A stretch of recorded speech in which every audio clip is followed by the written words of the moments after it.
घर में कितनी बार आरती करते हो आप लोग? जम के बोलो जरा, जम के। 2 बार, एक सुबह एक शाम। एक सुबह के समय आरती करते हो और एक शाम के समय आरती करते हो। 2 बार आरती केवल। अब 2 बार आरती करने में आप भगवान शंकर को, भगवान गणेश जी को, माता पार्वती जी को, दुर्गा भवानी को, भगवान शालिग्राम जी को, भगवान लड्डू गोपाल जी को, तुम्हारे घर में जिस जगह पर तुम भगवान की आरती करते हो उस जगह पर सारे देवता विराजमान हैं। किसी किसी का घर ऐसा होगा जहां पर सब देवता नहीं होंगे, फिर भी 2-4 तो होंगे, फिर भी 2-4 तो होंगे।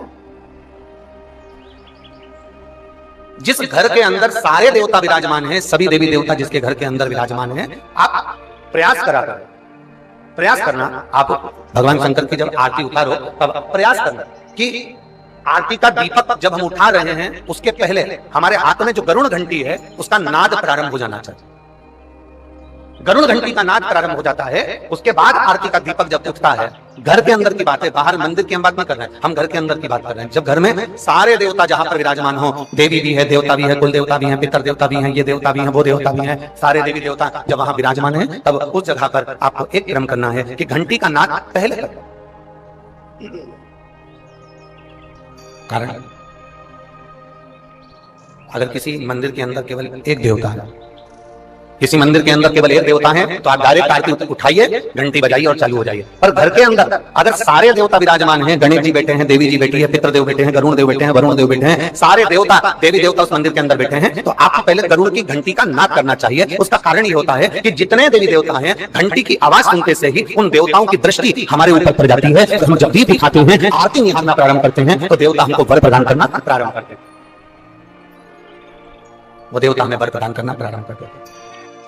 आप किसी भी मंदिर के अंदर प्रवेश कर रहे हैं, आप किसी भी मंदिर के अंदर जा रहे हैं, छोटे छोटे बच्चे उस मंदिर में दर्शन करने आ रहे हैं, छोटे छोटे बच्चे उस मंदिर में पूजन करने आ रहे हैं। बोलो आप लोगों ने दर्शन करें ऐसा कि छोटे छोटे बच्चे आपके आसपास में जो शिवालय हैं, देवालय हैं, शंकर के मंदिर हैं, भगवान शिव के जो मंदिर हैं, वहां छोटे छोटे बच्चों का आपने दर्शन किया हो, वो भगवान का पूजन कर रहा है। एक छोटे से बच्चे के हाथ से जल चढ़ाते चढ़ाते अगर लोटा नीचे गिर गया,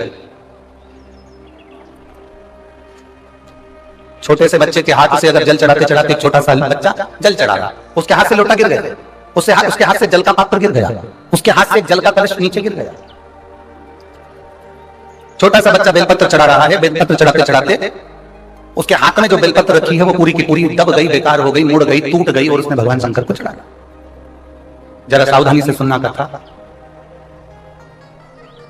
छोटा सा बच्चा सेवा कर रहा है, कोई महिला आ गई, कोई बहू आ गई, कोई बेटी आ गई, उस बहू को सेवा करना नहीं आता, उस बहू को भगवान की पूजन करना नहीं आता, उस बहू को, उस बेटी को भगवान की आराधना करना नहीं आता, उस बहू बेटी को भगवान का पूजन करना नहीं आता। आ गई वो और पूजन में लग गई, आराधना में लग गई।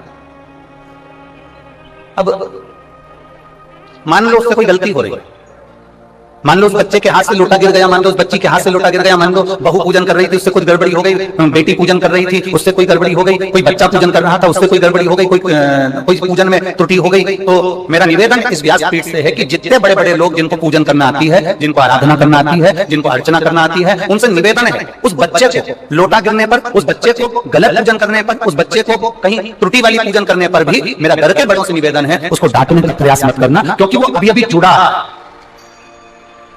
वो अभी अभी जुड़ा।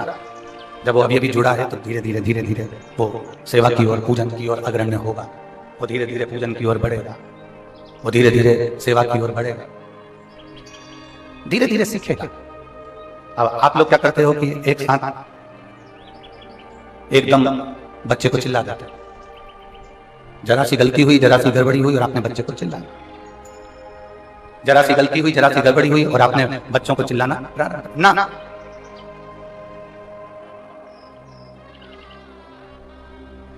हम आपसे पूछें एक बात, उत्तर दोगे रेवाड़ी वाली? अरे बोलो तो जम के। गलती भगवान करता है कि इंसान करता है? जम के बोलो जरा। इंसान करता है। गलती भगवान नहीं करता, गलती इंसान करता।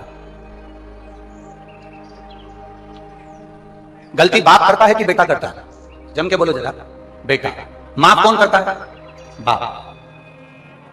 आपने अगर गलती कर भी दी है, आपसे अगर कोई गलती हो भी गई है, मान लो जल की जगह तुमने दूध चढ़ा दिया, दूध की जगह दही चढ़ा दिया, दही की जगह तुमने जल चढ़ा दिया, मान लो चंदन लगाना था तुमने चावल लगा दिया, चावल की जगह अबीर लगा दी, अबीर की जगह गुलाल लगा दी, मान लो बेलपत्री की जगह फूल चढ़ा दिया, फूल की जगह बेलपत्र चढ़ा दी, तो ये चिंता मत करना कि मुझसे कोई गलती हो गई। याद रखना वो तुम्हारा बाप है और बाप अपने बच्चों की गलतियों को माफ कर सकता है।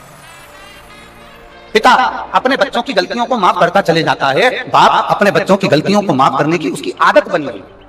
वो तो केवल इतना कहता है कि तुम कैसे भी आओ मेरे करीब, कैसे भी।